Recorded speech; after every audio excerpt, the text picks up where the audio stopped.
ED के समन को देखकर अरविंद केजरीवाल इतने घबरा गए कि उन्हें समझ ही नहीं आया कि ईडी ने उन्हें आम आदमी पार्टी के संयोजक के तौर पर बुलाया है या फिर दिल्ली के सीएम के तौर पर। इतना ही नहीं, केजरीवाल ने ईडी से यह भी सवाल किया कि उन्हें आरोपी के तौर पर बुलाया जा रहा है कि गवाह के तौर पर।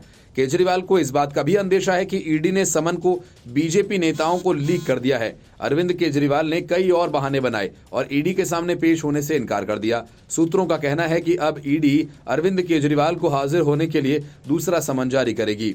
इसके लिए केजरीवाल ने ईडी को एक फ्रेम पत्र भी लिखा है और ईडी के नोटिस को अस्पष्ट और राजनीति से प्रेरित बताया। साथ ही उन्होंने दावा किया और कहा, ये नोटिस कानून के समक्ष टिकने वाला नहीं। दरअसल दिल्ली आबकारी नीति मामले में ईडी ने अरविंद केजरीवाल से पूछताछ के लिए उन्हें बुलाया था। ईडी को भेजे गए जवाब में अरविंद केजरीवाल ने बीजेपी सांसद मनोज तिवारी के उस बयान का जिक्र किया है जिसमें उन्होंने कहा था कि ईडी समन भेजेगी और अरविंद केजरीवाल को गिरफ्तार किया जाएगा।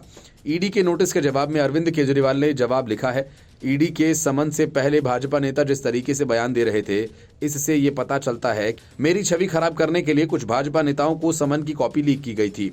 असल में मनोज तिवारी मनीष सिसोदिया के गिरफ्तार होने के वक्त से ये बात कई बार कह चुके हैं कि शराब घोटाला मामले का किंगपिन अरविंद केजरीवाल हैं और वे गिरफ्तार हो सकते हैं, लेकिन समन मिलने के बाद से राघव चड्ढा आतिशी मार लेना यही कह रहे हैं। ईडी केजरीवाल को गिरफ्तार करेगी। अरविंद केजरीवाल ने अपने पत्र में यह भी लिखा कि ईडी द्वारा भेजे गए समन में ये स्पष्ट नहीं है कि मुझे बतौर गवाह या फिर संदिग्ध के तौर पर बुलाया जा रहा है। उन्होंने आगे कहा कि समन में यह भी स्पष्ट नहीं है कि मुझे आम आदमी पार्टी के संयोजक के तौर पर बुलाया जा रहा है या फिर दिल्ली के मुख्यमंत्री के तौर पर। केजरीवाल ने अपने पत्र में लिखा कि मेरी छवि को खराब करने के लिए 30 अक्टूबर की शाम को भाजपा नेताओं को ईडी का समन लीक किया गया। 30 अक्टूबर की दोपहर मनोज तिवारी ने संसद में बयान दिया था कि मुझे गिरफ्तार कर लिया जाएगा। मैं दिल्ली का मुख्यमंत्री और आम आदमी पार्टी का राष्ट्रीय संयोजक हूं और 5 राज्यों में चुनाव होने हैं जहां प्रचार करने के लिए मैं स्टार प्रचारक हूं। मुझे इन राज्यों की यात्रा करनी है और अपने कार्यकर्ताओं को राजनीतिक मार्गदर्शन देना है। मुझ पर आधिकारिक, प्रशासनिक और आधिकारिक जिम्मेदारियां हैं, जिसके लिए मेरी उपस्थिति आगामी दिवाली के दौरान भी आवश्यक है। अरविंद केजरीवाल ने ईडी के समन को वापस लिए जाने की मांग की। अरविंद केजरीवाल ने ईडी के नोटिस को राजनीति से प्रेरित और अस्पष्ट बताया। ईडी के असिस्टेंट डायरेक्टर को भेजे लेटर में केजरीवाल ने लिखा कि समन से ये क्लियर नहीं है कि मुझे किस हैसियत से बुलाया जा रहा है, यानी इस मामले में आप मुझे गवाह मान रहे हैं या संदिग्ध। आप मुझे दिल्ली के सीएम के तौर पर बुला रहे हैं या आम आदमी पार्टी के संयोजक के रूप में।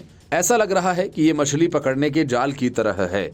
इसी साल अप्रैल में शराब नीति केस में दिल्ली के मुख्यमंत्री अरविंद केजरीवाल से सीबीआई ने अपने ऑफिस में करीब 9.5 घंटे तक पूछताछ की थी। वे सुबह 11:10 पर एजेंसी के ऑफिस पहुंचे थे और रात 8:30 बजे एजेंसी के ऑफिस से बाहर आए। सीबीआई से पूछताछ के बाद केजरीवाल ने कहा था कि सीबीआई ने जितने सवाल पूछे मैंने सभी के जवाब दिए। हमारे पास छिपाने के लिए कुछ नहीं है। ये पूरा का पूरा कथित शराब घोटाला ही झूठा है, फर्जी है और गंदी राजनीति से प्रेरित है। Bureau report, news of India.